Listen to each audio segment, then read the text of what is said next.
bonjour à tous pour ce clip vidéo. Donc aujourd'hui nous allons aborder une série de 4 vidéos. Le titre que je leur ai donné c'est Pur, Saint, Parfait et Pécheur. Dans chacune de ces vidéos nous allons aborder un de ces mots. Donc aujourd'hui ça va être pur, mais bien sûr nous allons nous occuper des grandes lignes simplement de cette thématique. Derrière ces mots pur, saint, parfait, eh bien nous véhiculons un certain nombre d'idées. Parfois des notions catholiques sur la sainteté, mais souvent nous avons l'idée que ces mots signifient la même chose. Quand on dit pur, saint, parfait, eh bien globalement on veut dire qu'il faut être parfait, qu'il faut être sans péché, et que c'est ce que Dieu attend de nous. Alors j'aimerais avec ces vidéos vous faire réfléchir sur le fait que ces mots ont des sens vraiment différents, et qu'ils n'ont pas tous forcément un lien avec le péché. Commençons par le premier mot, pur. Alors c'est vrai que nous avons peut-être du mal à nous détacher de nos conceptions, mais nous allons essayer de nous centrer sur ce que dit le texte biblique. Comme définition, c'est une aptitude à s'approcher de Dieu dans un cadre que lui a posé et a prévu. C'est une aptitude à participer au culte, au service du temple, mais c'est aussi une aptitude à vivre dans la société israélite de l'époque. Cette sainteté, indépendamment de toute responsabilité morale, est un état de fait qui est posé, et on va voir qu'il est posé par Dieu. Pur veut dire sans mélange. Ce sont des critères qui sont posés par Dieu afin que l'animal ou même la personne soit dans un certain état, soit quand il le rencontre au niveau du temple, soit quand il vit un certain nombre de choses très concrètes dans sa vie de tous les jours. Dieu va donner des critères, par exemple, pour des aliments purs ou impurs. On sait bien que dans le texte biblique, par exemple, pour un porc, pour un cheval, pour un certain nombre d'éléments, eh bien, il y a des critères qui sont posés. Il y a le fait d'avoir le pied fourchu, par exemple, ou d'avoir une corne, ou de mâcher. Ce sont des critères qui sont posés par Dieu pour définir ce que c'est que la pureté. L'impur, au contraire, fait que l'animal n'est plus propre ni au sacrifice, ni à être consommé. Pour l'humain, ça veut dire qu'il n'est plus en capacité de participer soit au vécu de la communauté, soit au vécu spirituel ou religieux, c'est-à-dire ce qui se passe au temple.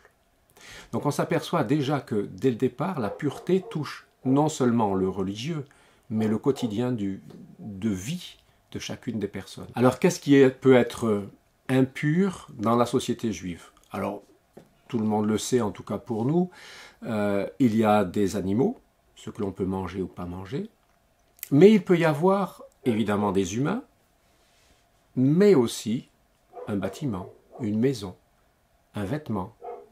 Il peut y avoir un vase. En fait, l'impureté peut être liée à tout simplement un décès. Et ce sont des causes comme cela qui font que l'on peut perdre la pureté. On peut la perdre pour raison de maladie, comme la lèpre. Donc on voit que c'est extrêmement varié et que c'est sur un niveau légal et non pas sur un niveau de faute, de péché. Quand il y a un décès, il n'y a faute de personne.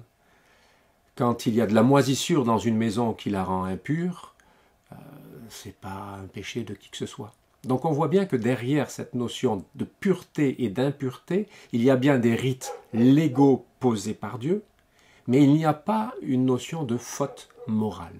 Il y a un cas particulier de pureté et d'impureté, c'est celui de la lèpre. Ça se trouve, l'ensemble de ces lois sur la pureté et l'impureté, comme vous le savez, se trouve dans le Lévitique 11, 12, 13. Mais celui de la lèpre est très intéressant. Parce qu'en fait, c'est une impureté fluctuante. Donc c'est un cas particulier, mais qui est intéressant parce qu'il nous montre combien la notion légale est importante, la notion de totalité est importante, mais pas la notion de péché. Alors qu'est-ce que c'est que cette notion de pureté fluctuante? Si vous attrapez la lèpre et qu'elle touche une partie de votre corps, la Bible va dire « vous êtes impur ».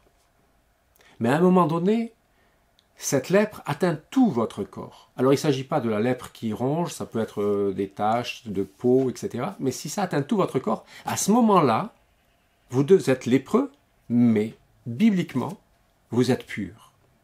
Assez surprenant. Admettons que vous commenciez à guérir et que cette lèpre se diminue, se réduit.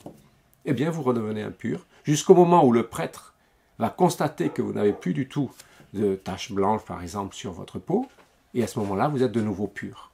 Ça vous paraît peut-être surprenant, mais lisez Lévitique 13, des versets 11 à 15, et vous verrez que donc la pureté et l'impureté, eh bien, ça peut être fluctuant, et c'est vraiment indépendant de ce que vit la personne.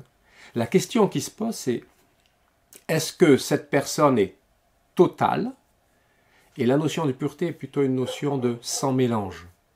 Être pur, c'est être sans mélange. Ah, entre santé et maladie, je suis mélangé, enfin dans le cas en tout cas de la lèpre, pas dans toutes les maladies, mais dans celle de la lèpre, en tout cas dans la Bible, alors je suis impur. Je suis totalement couvert de la lèpre.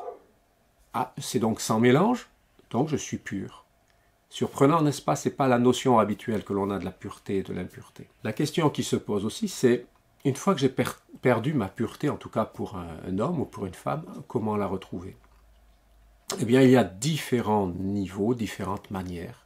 Ça peut être simplement des ablutions, quand par exemple on a été en contact avec un mort. Ça peut être des sacrifices ou des offrandes. Il y a le rite avec des oiseaux. Il y a des offrandes qui sont faites, par exemple pour celui qui a eu la lèpre. Mais par contre, par exemple, pour un vase impur, eh bien on va le briser. Il ne sera plus utilisable. Parfois, il faudra brûler, parce que comme ça, on détruit cette impureté. Donc il y a des cas où l'impureté ne peut pas se remettre en... La pureté, pardon, ne peut pas se remettre en place, comme par exemple pour le vase. Vous allez me dire qu'il existe aussi une pureté morale. En fait, dans la Bible, on la trouve essentiellement chez les prophètes. Et c'est les prophètes qui font glisser cette notion de pureté matérielle, si j'ose dire, vers une pureté morale. Globalement, dans l'Ancien Testament, c'est lié à l'idolâtrie. Pourquoi? Parce qu'en fait, quand je suis idolâtre, pour le prophète, je ne peux pas participer au culte de Dieu. Je ne peux pas me présenter devant le temple.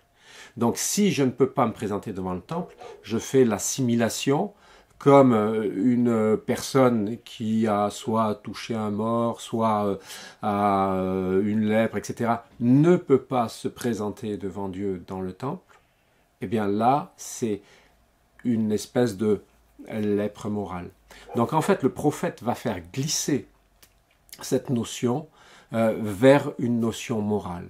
Mais dans le texte du Lévitique, cette notion morale n'existe pas. Et on la retrouve essentiellement chez les prophètes. En conclusion, je dirais que la pureté et l'impureté sont des conditions qui sont posées dans un cadre légal pour permettre de vivre une vie sociale